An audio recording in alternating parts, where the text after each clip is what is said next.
lisani yafqahu qawli. Alhamdulillah, tumekutana tena leo katika program zetu za Sheikh Said ambazo za kutuepusha na kutuweka mbali katika mambo ya drugs.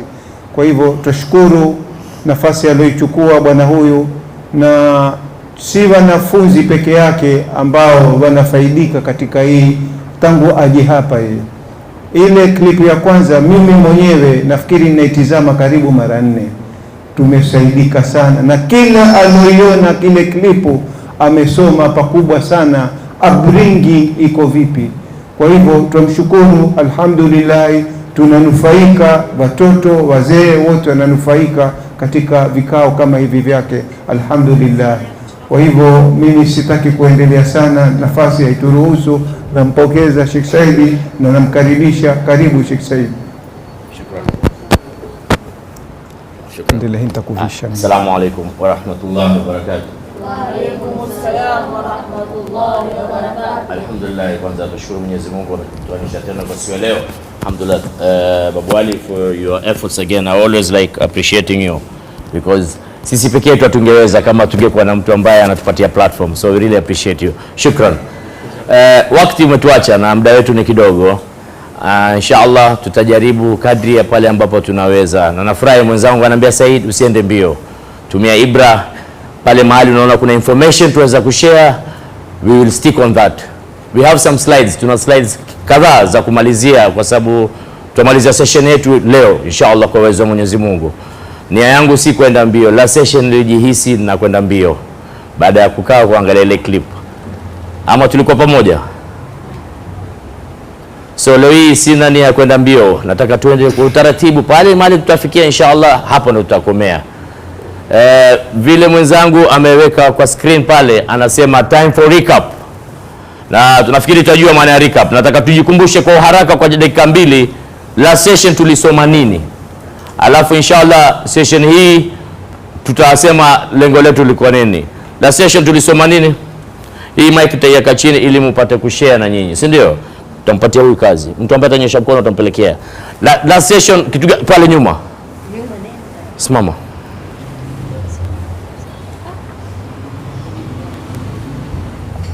Wana brief, unaweza tupatia tu nutshell. Assalamu alaikum wa rahmatullahi wa barakatuh.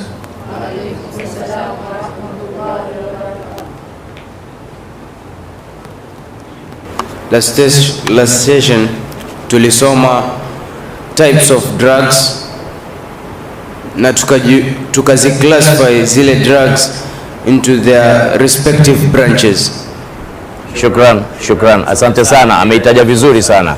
Last session tuliangalia types of drugs, tukaiclassify drugs na tukadefine zile types of drugs, na tukaangalia tukazichagua, tukasema kategori fulani na fulani na fulani, kuna drugs fulani na fulani. Tulitaja 5 major categories. Ni ipi na ipi na ipi? Sema tu kwa sauti tasikika. Inhalants. Thank you very much. Mwingine? Another category ambayo tulisoma last week. Stimulant, mashallah. Depressants, hallucinogens. Na moja ya mwisho, kuna moja mbaki. Tobacco is type sample. Over the counter. Thank you very much. So those are the 5 categories. Tukazitoa mifano yake ni gani na gani na gani, alafu tukasema inshallah Ijumaa leo tutaangalia effects of those particular categories. Tutaangalia side effects, na inshallah tutaangalia nini, the risks of those particular categories. Na inshallah katika session leo kila category tutachukua dawa moja. Kwa mfano kama katika stimulants tuna madawa aina ngapi? Stimulants tuna gani na nini?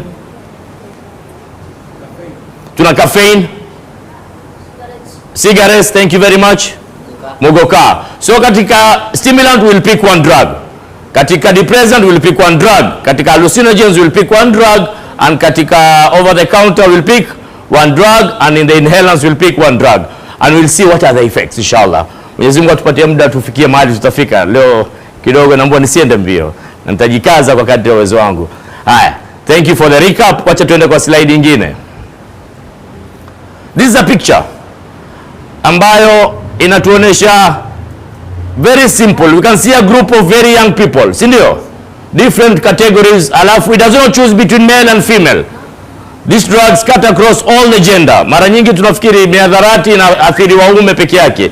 Miadharati inaathiri both male and female. So we are going to see drug effects breakthrough. Leo hii tunajaribu kuangalia the effects vile may introduce. Tunda.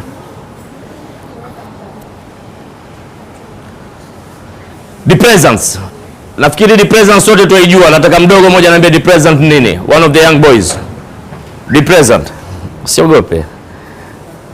Depressant. Who knows the meaning of depressant? Juzi tunajifundisha. Naam? Depressants ni zile drugs ambazo zina slow down our system. Tunasema ni zile dawa tukitumia zinafanya nini? Zinapeleka mwili chini. Those are the depressants. Sasa, so tutaangalia the effects of depressants. Mahfudh. We have some of the side effects of depressant.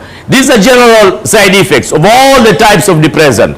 Be it alcohol, be it heroin, be it the benzodiazepine. These are some of the few side effects. One of the effect is relaxation and euphoria. Pale ambapo tunatumia hizi dawa za kutupeleka chini, huwa inatupatia hisia ya kutulia.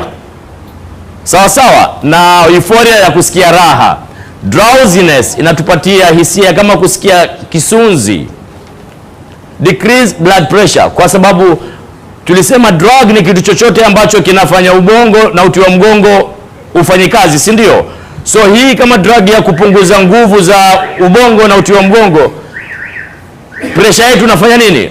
Circulation of blood inakuwa low. Dilated pupils ina affect. Ukiangalia mtu yote ambaye anatumia depressant, macho yake yanafanya kama kupinda ama kubadilika. Confusion and disorientation.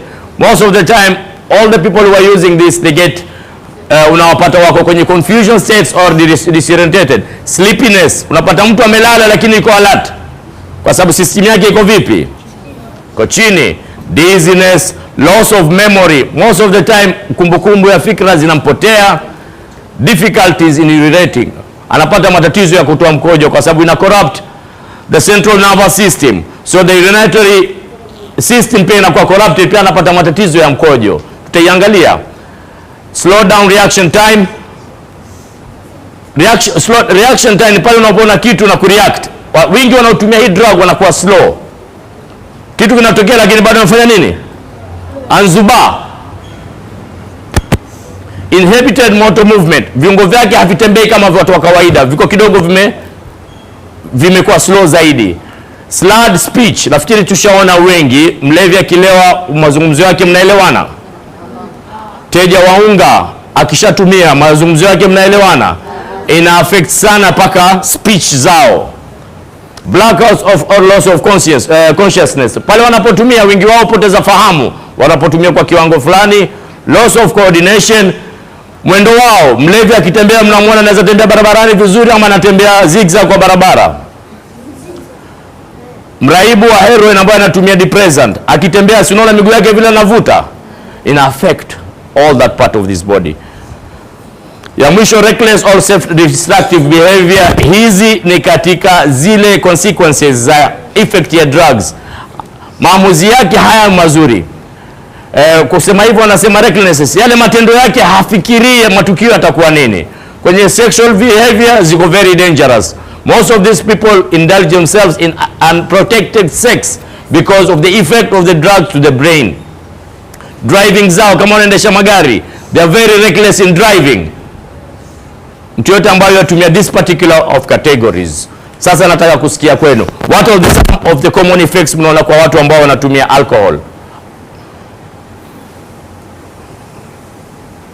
Yes. Loss of balance. Tumetumia kizungu, like just put it in a very good word, loss of balance. Wazungumza peke yako, preoccupied of thoughts, unaweza sema ni confusion and disorientation. You're very right. That's just an English word. Anasahau anachozungumzia iko wapi? Loss of memory. Thank you. Blacks out. Iko wapi? Blacks out or loss of consciousness. Thank you. Hallucination. hallucinations iko difficult, iko wapi hallucination? Pardon? Disorientation tunaweza sema, si ndio? Kusikia vitu vyake. So there are so many. It's only that these are the terminology that you use that cuts across and covers most of the meaning. Sawa sawa. So we'll pick one drug. We are going to discuss that drug in depth. Kwa sababu that's the common drug that we have in our market. And which is the most common depressant that we have in our market? Marungi, is it a depressant? No.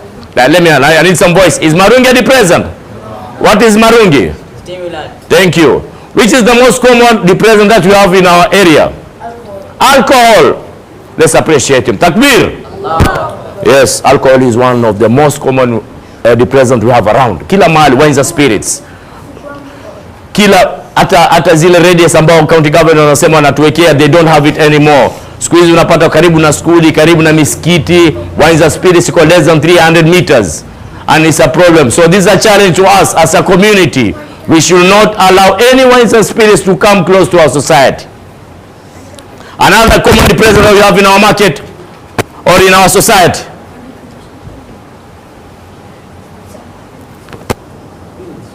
pills, mabugizi. Thank you very much. Ashaisema, shukran. Cigarette is not a depressant. Cigarette is a stimulant. Heroin. Thank you. Let's appreciate him. Takbir. We're going to pick on heroin today, because heroin is something that has affected us as a community. Through statistics, a lot of youth tumewapoteza katika miaka ya nyuma kupitia na heroin. Na ni kitu ambao tumeshy away. We do not want to talk about the drug. Today inshallah tutazungumza drugs, tutazungumza through experiences that people have handled on drugs of heroin, what is going on with heroin. Sawa sawa.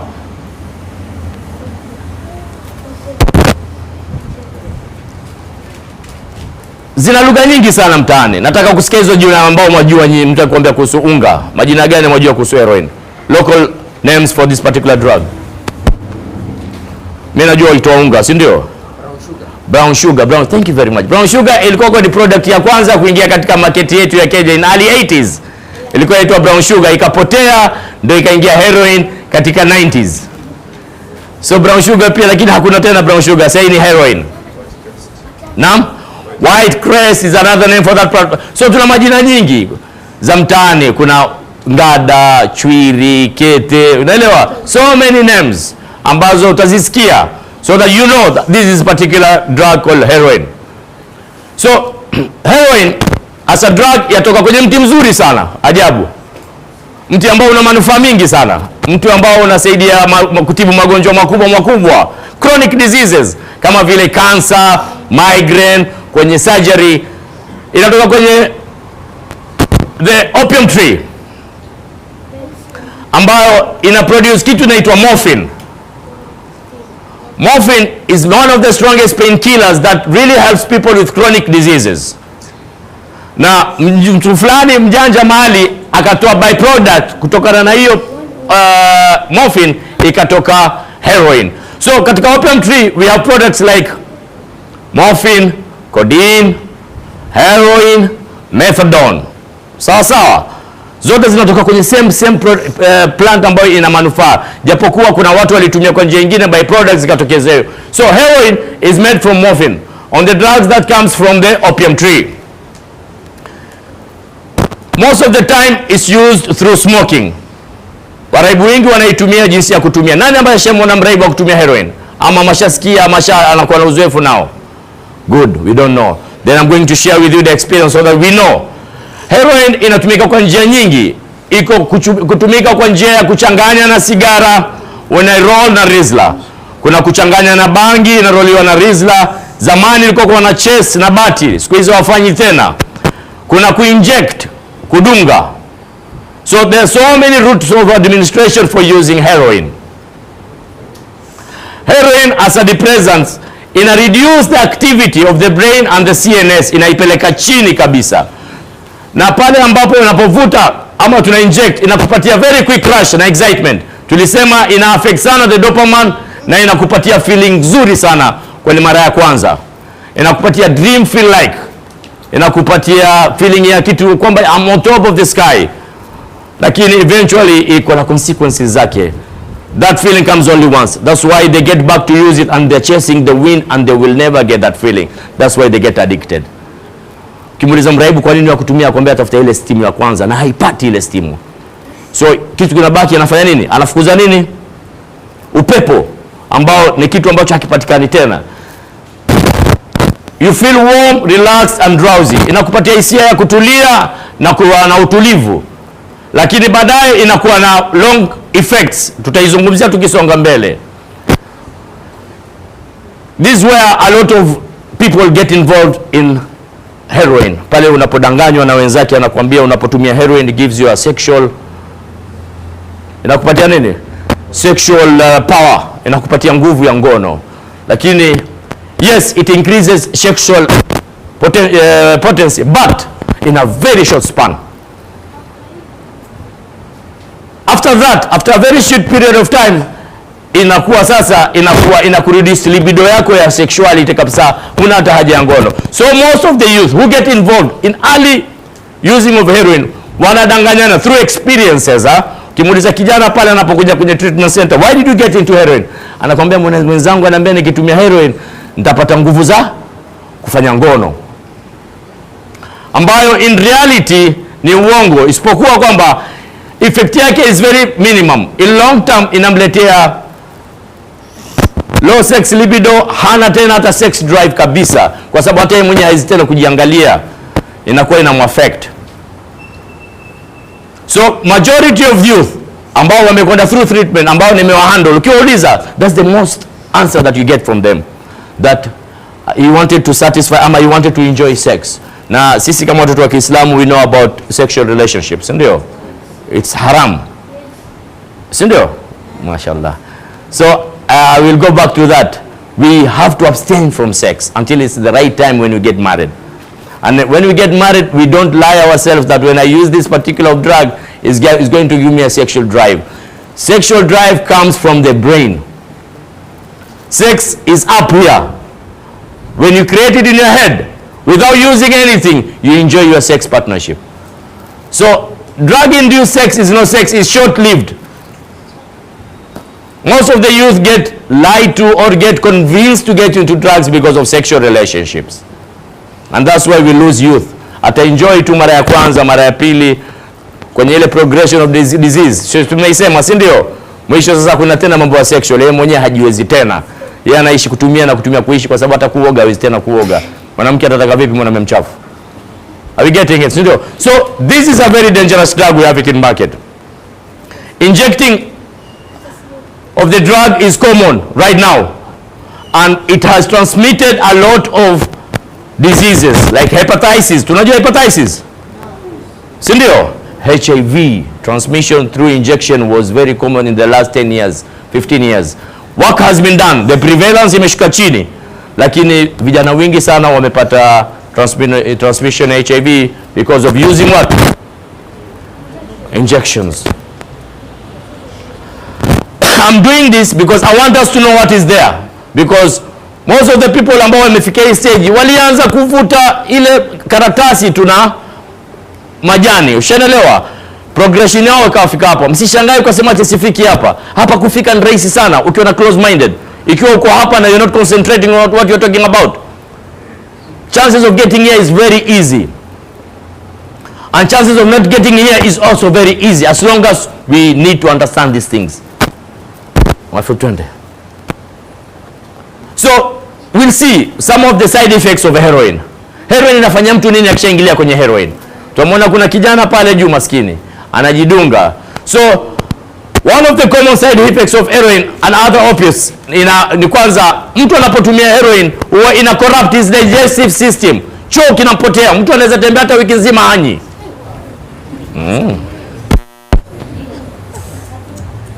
Subhanallah.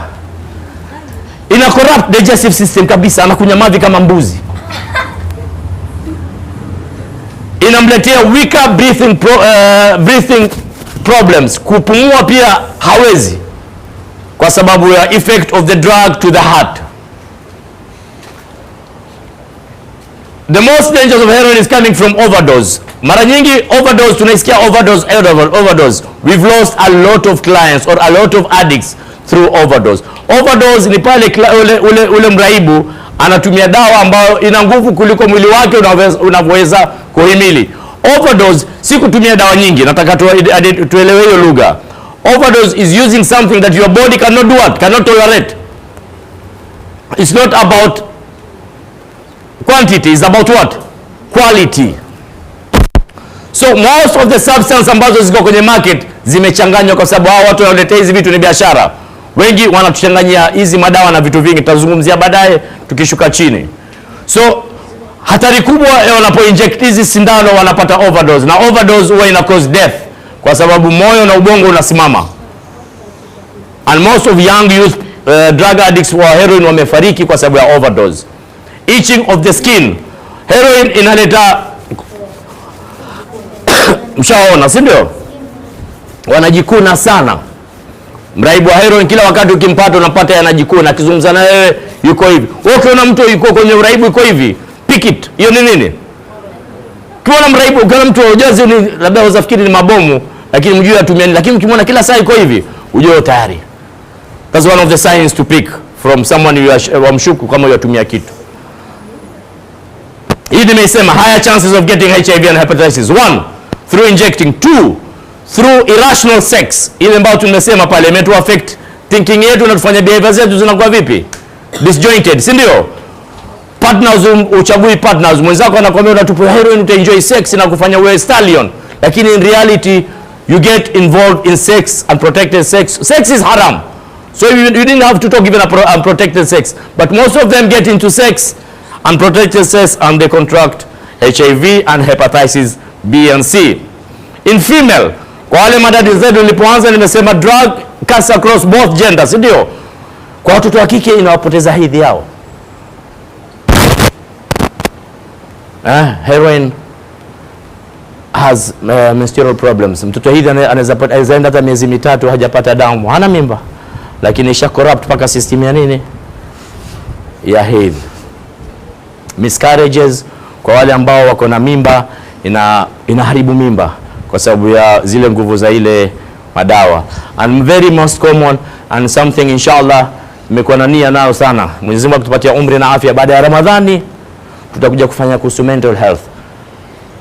Mental disorders. Most of the heroin people have mental disorders, commonly anxiety disorder and severe depression.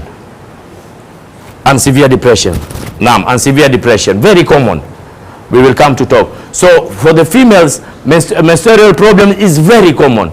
Na ni kitu ambayo ileta shida nyingi sana paka ikaleta mshtuko. Kwa nini? Why is it happening? Periods zao zinachelewa, zinakaa kwa kipindi hata miezi 2-3 ikiruka. So what are the risks? Je, ni hatari gani ya mtu kujitia kwenye hichi janga? Hatari kubwa ni kwamba wanaofanya biashara ya kuuza heroin wanatafuta pesa, kweli ama si kweli?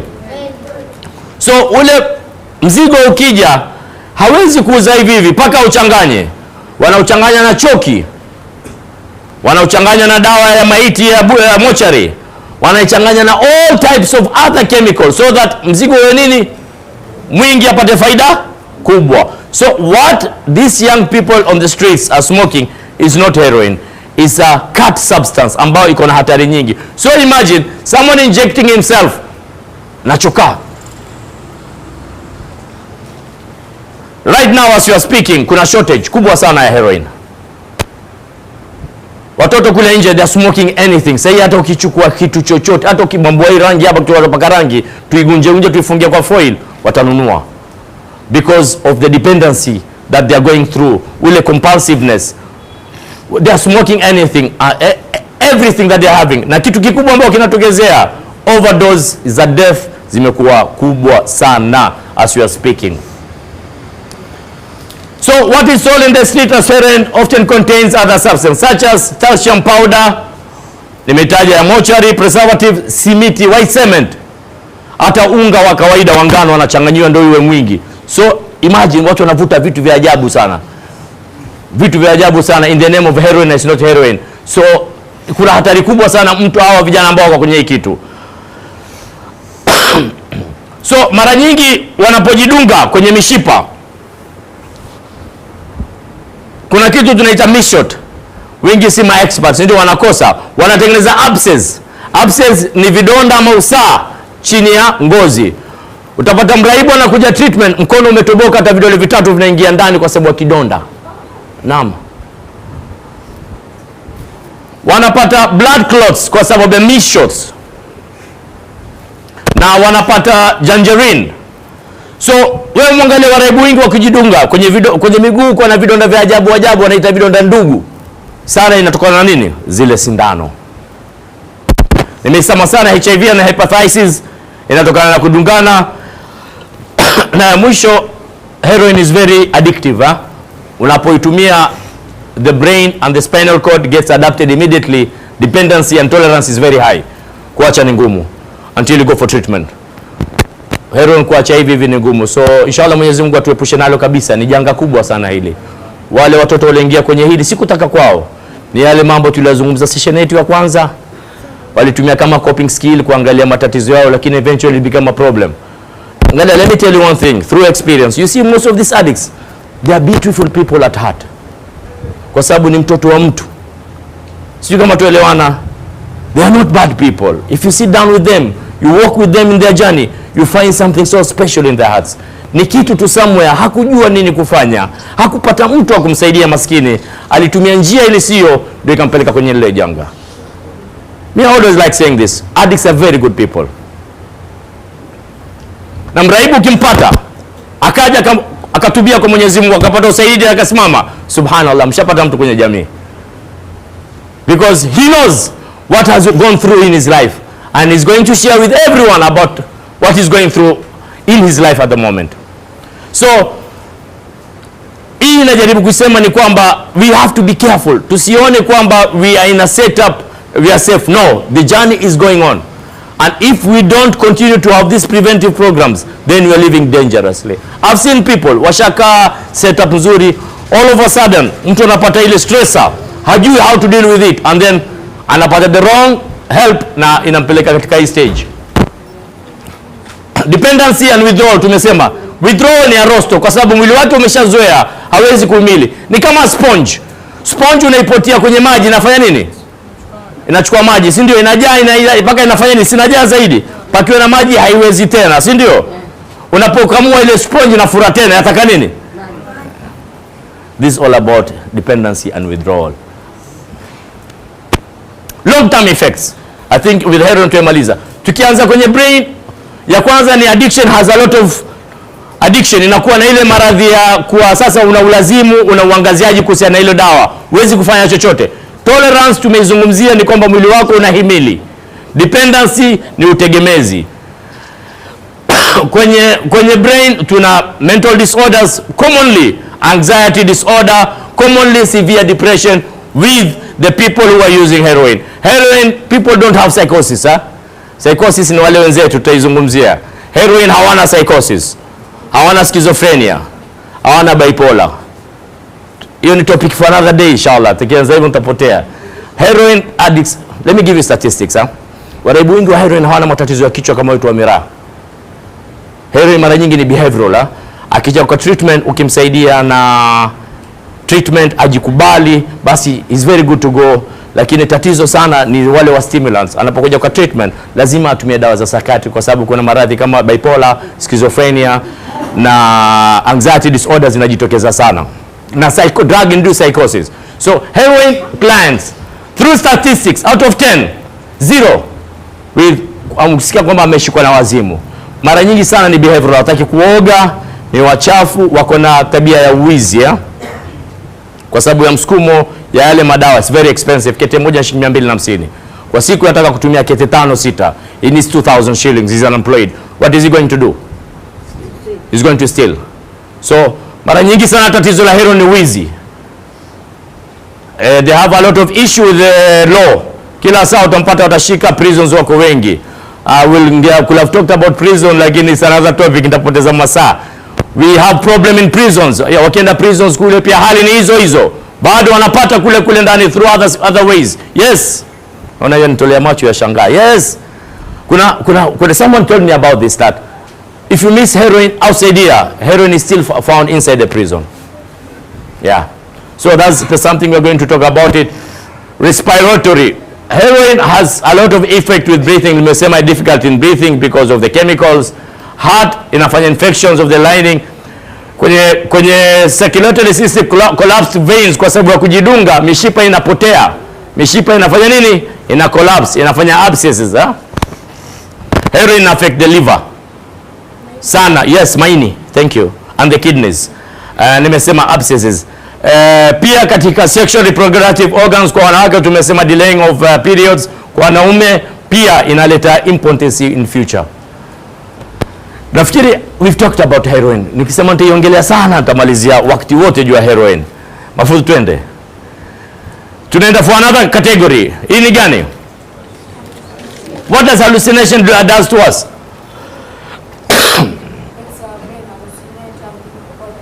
Thank you. Makes our brain hallucinate and think of other things. Naam. You see things that are not there. You see unreality things that you're all right. Hii ni zile drugs ambazo zinatu affect the 5 major senses, ndio? Zinatu hallucinate, ndio? Twende Mahfudh. So there we go. We see a brain. You see the eyes how it is, huh?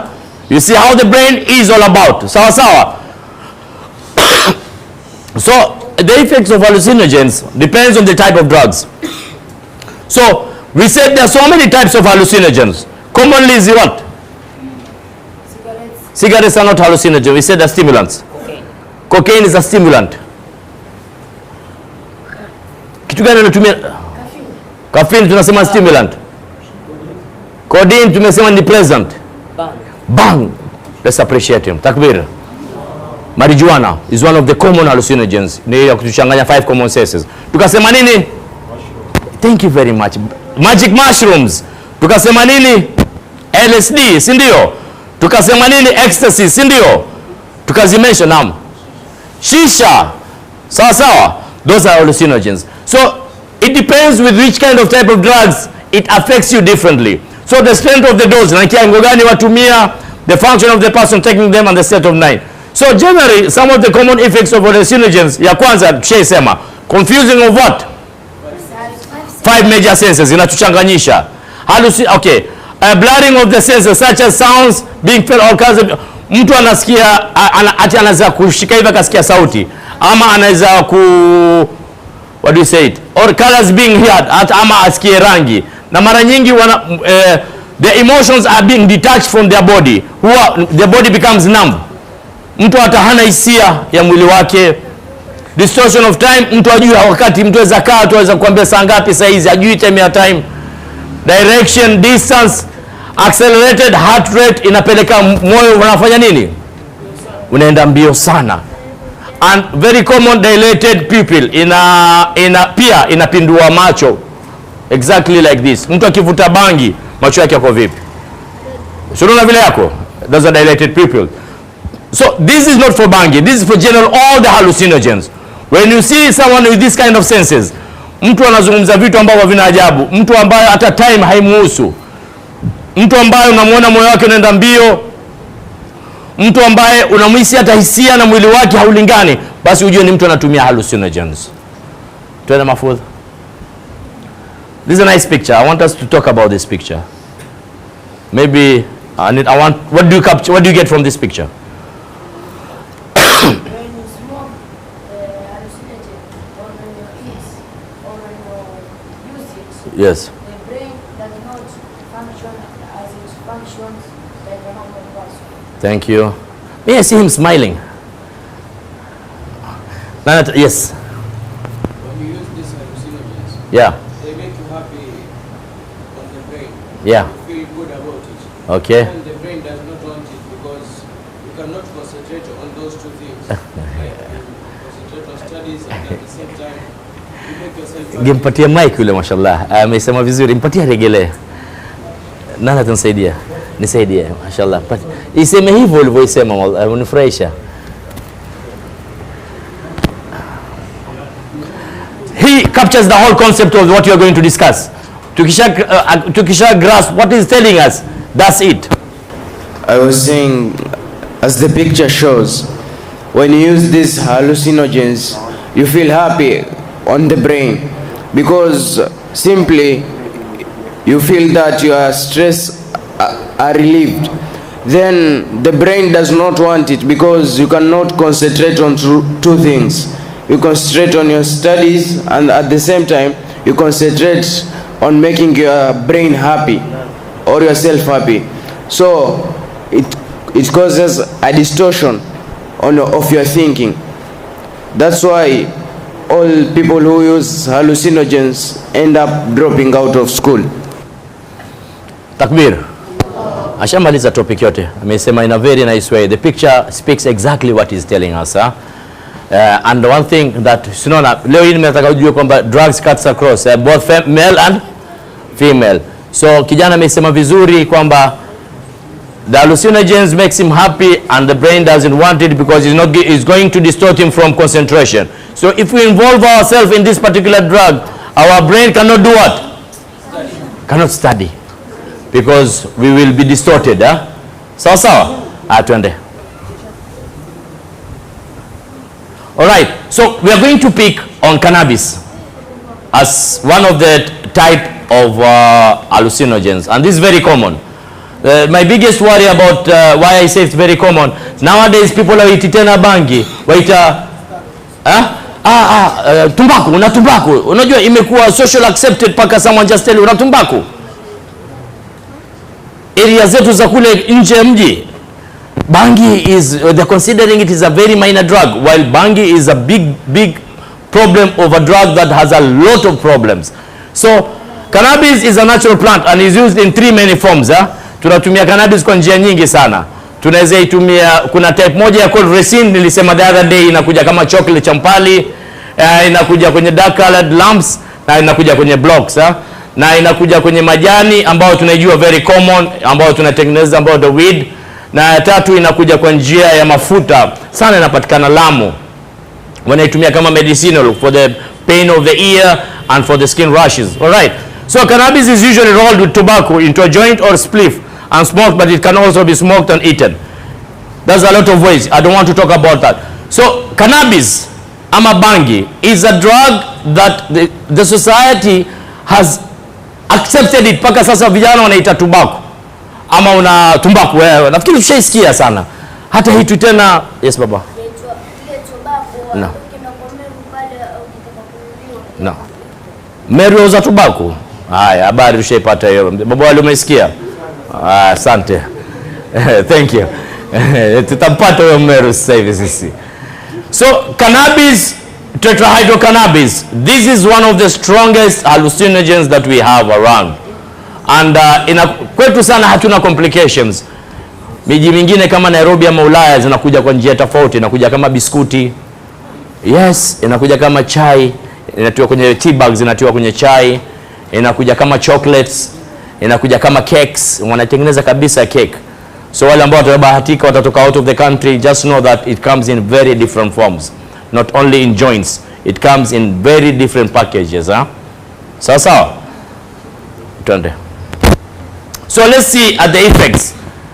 Most of the effects here, bangi, we know that when a person smokes marijuana, we always find him that he is in his own world. Ukimwona mtu is relaxed, ama unampata ana story nyingi sana na ana furaha. Na mara nyingi wengine unampata kwamba hana haraka na maisha. Yeye atakaa kibarazani ametuliza. Hana time haimdhuru, wala wakati wa msumbui, wala tukio lolote alimsumbui. Na sana anapenda sana vitu vya rangi. Ana appreciate bright colors kuliko dark colors. Mtu hallucinogens anapenda sana vitu vya light colors. Sounds and taste, anapenda vitu vitamu. Fanta, chocolates, biscuits, cream. Sijui kama tusha notice hiyo. Kwa sababu ya effect inakausha mdomo, they love it a lot. Anakuwa na hamu sana ya kula kwa sababu ya taste buds kwenye mdomo anapovuta bangi. Ndio maana nyingi sana unapoona mtu anakuja anakula chakula kingi, ujue amevuta nini? Bangi. It also lower your inhibition, so you may risky sex or take other chances. Again, even hallucinogens inakupatia inhibitions zako zinapungua, so behavior zako za sex zinakuwa very risky. It increases the heart rate. Dry mouth nimesema, alafu that's why it affects all that. Muscle relaxation, ametulia. Mtu ana haraka, hataki kufanya kazi, ni mvivu, unajua anavuta bangi. Mtu akivuta bangi ataka kulala, afanye nini? Akae ale. Si kama ile nyingine ya kwenda teke teke, inamfanya hataki shughuli nyingi. Reddening of the eyes, very common, tunaijua, inafanya macho inakuwa nini? Mekundu sana. So those are the things to pick. When you see one of your colleagues, your younger brother, your elder brother, and this kind of things, I think leo ushajifundisha, share it with someone.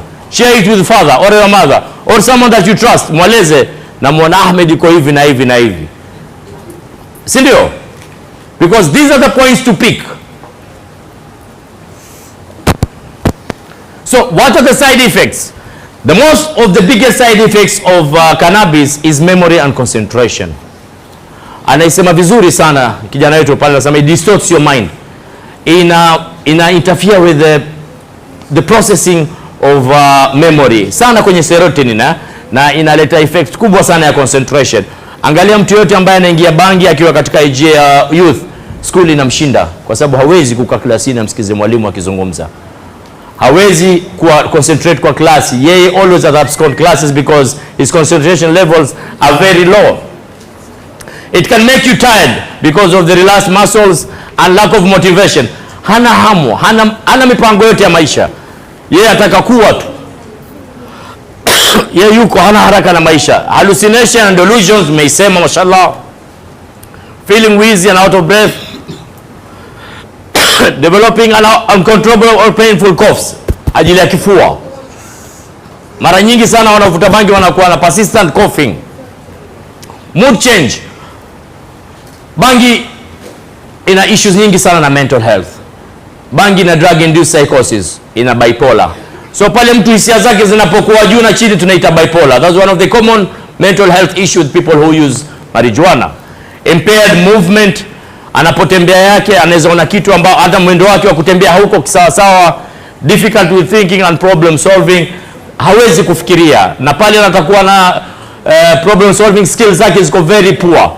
Si mtu ambaye kutatua jambo haraka sana, ni mtu mzito kwa sababu processing yake ya brain iko nini? Iko chini. So again we have a diagram, the long term effects of cannabis. Majorly kwenye brain we say that it interferes with the serotonin, na iko na issue nyingi sana na processing na concentration ya memory. Tukija kwenye macho, reddening, decrease the intraocular pressure. Kwenye mdomo inaleta dryness sana, ina affect the mouth na enzymes za mdomo, ndio maana pale unapata mtu anataka vitu vitamu, anasikia baridi sana kwa ngozi kwa sababu inapeleka damu iende mbio. It increases the heart rate and it makes the muscles relax. So what are the risks for marijuana? The common risk ambayo tuko nao marijuana ni vile ninasema, we as a community believe that is a safe drug. Paka tunaipatia jina zuri, tunaita tobacco. But in reality marijuana is a very drug inducing psychosis drug. Ni dawa ambayo inaleta kichaa. Katika most of the cases people who come in with DIP, drug induced psychosis, ni dawa inaitwa marijuana. Bipolar ni marijuana, schizophrenia ni marijuana. So jamii, kwa sababu tumeivuta kwa kipindi kirefu na hakuna sensitization, tumeikubali paka hata tunaita majina ya kukubalika. So tunapoiona it's a safe drug, we are very dangerous living with it. Ina hatari kubwa sana ya kuleta heart diseases, lung cancer, infertility, mental health, nimeitaja schizophrenia, depression, anxiety disorder, acute psychotic episodes and eventually psychosis. I've mentioned that. Relationship problems, hauwezi kukaa kwa sababu ya zile tabia zako, unakaa kama mtu ueleweki, hakuna mtu ambaye unaweza kaa naye vizuri. Nimeitaja because of poor concentration, outcome education inakuwa very poor. Kwa wanawake, prenatal growth, pale mtoto akiwa kwenye tumbo anaathirika sana. Mtoto akizaliwa anazaliwa premature, anakuwa na matatizo mengi, na pia postnatal withdrawals. Mtoto anapozaliwa tayari ameshakuwa nini? Ameshakuwa affected na ile substance ambayo inapatikana tetrahydrocannabis katika marijuana, inamwaffect yule mtoto. This is the fourth of the categories, inhalants. Tuende Mahfudh. Inhalants tulisema ni dawa yote ambayo tunaipuliza inatokana na solvents, ndio? Nipeni mfano. Shisha, is it an inhalant? Macapen, let's appreciate him. Takbir. Macapen, zile ziko school ziko na solvent ndani, ziko na petroleum product. Petrol. Is cigarette a solvent? Is cigarette a solvent? What is it? What is cigarette? Stimulant. Thank you. Cobbler's glue. Huh? Cobbler's glue. Cobbler's glue. Thank you. Spray paints. Thank you. Perfumes. Thank you. Nail polish. Uko mwisho. Kiwi haina petroleum product. Tafbon. Allahu Akbar. Shamaliza. Vaseline iko minimum sana, lakini nao petroleum product, lakini haina high level. WD-40, exactly. WD-40. Pin thinner. So ile kitu yote ambayo ina solvent ndani tunazita inhalant. So tunapozitumia inatupatia insomnia. Mnajua maana insomnia? Do you know what we mean by insomnia? Wezi lala. Sawa sawa. Inatupatia muscle weakness, inatupatia headache, convulsions. Tunapotumia hizi vitu, tunapoipuliza petroli ama tunapopuliza spray ama tunapotumia, tunachukua kalamu tunaivuta, rahisi sana kutupatia convulsion. Brain yetu inafanya kuseize. Ni rahisi sana kutupeleka kwenye coma. Very dangerous things hizi. Suffocation, kutuziba pumzi, tunashindwa kupumua. Blood vision, kuona vitu visi sawa sawa. Nausea and vomiting. This is something that is not common, inhalants. But trust me, in schools we get to introduce this. Kimchezo mchezo, utapata mtu aje na kichupa cha nuka petroli na kwambia vuta. Unapoivuta for the first time inakupatia hizi effects. Ama mtu ataitia kwenye kitambara atakwambia sniff. Ama mtu atakufungulia kalamu ya marker pen ile permanent akwambia vuta kwa nyuma, itakuletea madhara. So first time ukitumia inaweza kukuletea convulsion. Ama ile siku ikakuletea very dangerous headache. Mafu tuende tuangalie. So what are the effects of glue? Mara nyingi when you inhale these solvents can give you a high or buzz, which is likely like feeling drunk. Inakupatia feeling kama unalewa, ambao ni kweli inakupelekea high. Na ile highness inashuka baada ya nusu saa, ikai sana. Unapoivuta ile Tafbon ama ile petroli, it brings you high. In the next half an hour you go, it brings a blood speech, staggering. Unapata mtu anakuwa na kigumizi, hata mwendo wake unakuwa kigumizi, giggling, kucheka ovyo ovyo. Nafikiri good example, I think you've seen these things on the streets, the street boys. You've seen them, si ndio? Utapata mtu yakomba shilingi 10 20 lakini yacheka. Lack of control and drowsiness. I am emphasizing on this because we may take it as a light thing, but most of schools, hizi skuli zetu tunaanza, na once likishaingia kwenye kichwa changu ndio kutafuta kitu kingine. Mafudh. So what are the side effects? Unaona, you see this brain is made of a very soft tissue, protein, very soft. What protects the brain is the skull. Na kwa sababu ni solvent, tunapotumia hizi solvent, brain inafanya nini? Angalia, nichukue sponge alafu niweke karibu na moto. Sponge ya nini? Yakauka, mashallah. Thank you. Nafanya nini? Exactly when we use solvent with our brain. Inakausha brain immediately. So the side effects ya kwanza ni impaired judgment. Maamuzi yangu hayajulikani. Aggressiveness, na kuwa mtu mkali sana. Hallucinations pia appears with the inhalants. Vomiting, kutapika, blackouts, mtu kuanguka. Ama mtu anaweza lala kwa jua la waka mchana. Poor concentration, blood speech, dilated pupils, difficulty in concentration. This is typical. I know we all have experience because we've seen them with the street boys on the streets, the way they are. And that's a drug that's very common. Na angalia, mara nyingi I've come to realize I work with the street family. wewe pale unafanya kazi. Kitu cha kunifurahisha, zamani mara nyingi tufikiri street family ni watoto wa kibara ndio pekee yake. Street families paka watoto wetu wako wengi sana na wanavuta gamu. Kama hamjui, leo na share na information. So it's a drug that is common. Glue, mara nyingi we associate glue na watoto wa kibara. No, no, watoto wa chokora, paka jamii yetu iko watoto wa chokora, and this is the most of the common drug that being used by the street families. So we need to understand that this is common. Ni ile tu hatujatufikia, lakini ujue chances ya kutufikia iko very high. Mafuta twende. So basically this is just a chart, whatever I just discussed, like in graphics. Hallucinations, poor self-control, loss of coordination, slurred, distorted speech, limited reflexes, dizziness, euphoria, lightheadedness, fainting. Hii iko sana. Utapata mtoto analala kwenye pavement town, wafikiri ankufa manzimia. Ni stimu inamfanya vile. So what are the risks? So death from solvent abuse is rare. Huwa sio sana, lakini inaweza tokezea kwa wakati wote, inashatokezea. Na inazotokezea kwa mara ya kwanza. Kama huijui ukaivuta kwa nguvu, basi inakupatia convulsion na moyo unafanya nini? Una seize. Na mara nyingi wakiwa under influence of solvent, they are more likely to have accidents, seizures. Nimezitaja, coma, very common because of the brain. This goes direct to the brain by fanya nini? Kushrink the brain. Sudden cardiac death with the heart, the brain again, and brain malfunction. So solvents effect yake unapo inhale inaenda direct kwa brain, na the brain nafanya nini? Because brain tumesema is made of soft tissues, protein tissues, ina shrink, inakuwa haina nguvu ya kufanya functions zake tena. All right, now this is our last, and I kept it last because it's something that I need us to get to understand, because you are closing with this now, inshallah. Time now is moving. The stimulants. Nataka mniambie what is stimulant? The drug that makes you alert. Thank you very much. These are the drugs that activates our central nervous system, the brain and the backbone. All right. These are the drugs that makes you alert. Tunaona jicho lake alivyofungua. Nani ambaye akitumia hii kitu afungua macho hivi? Sema usiogope. Marungi. Thank you. Sigara. Energy drink.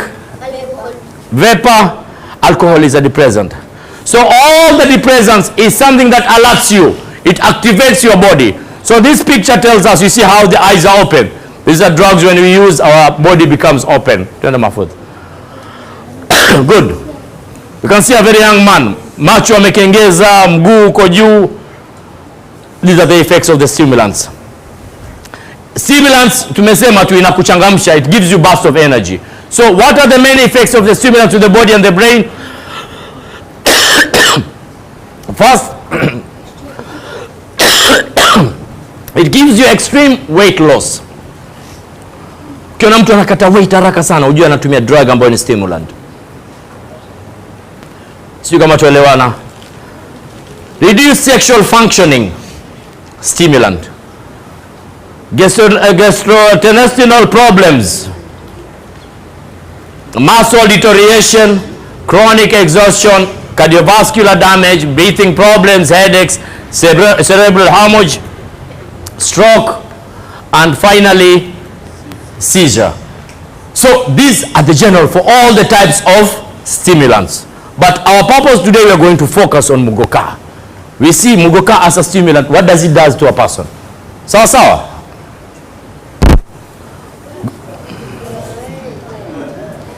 Sasa nataka we discuss on this.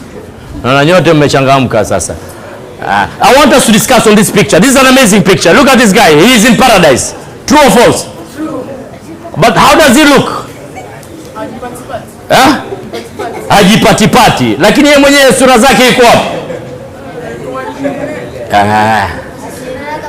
He's in another world. Mafu discussion, kila mtu discuss. That picture speaks all about mugoka as a stimulant. Yeye pale yuko, yeye yajiona yeye is the special one. Sawa sawa. Lakini sisi tuamwona mtu gani tofauti, si ndio ajipatipati anaposema yeye. So that's what mugoka is all about.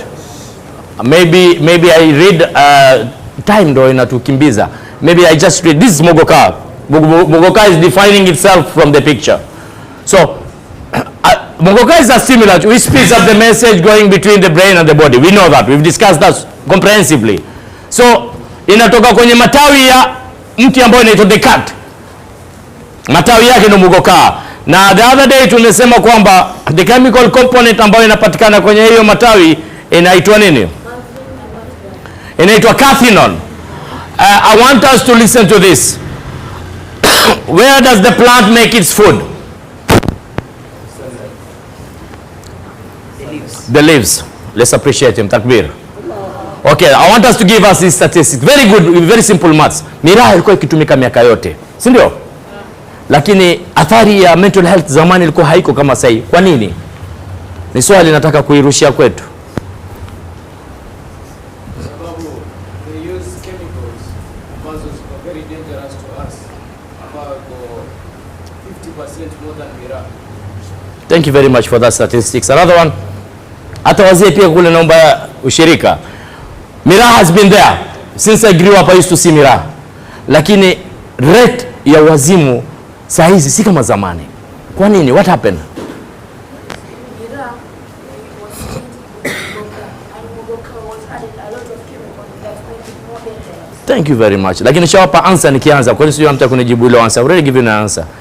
Because of time nitalijibu. Mugoka watu wameshaizoea. Thank you. But it's very simple science.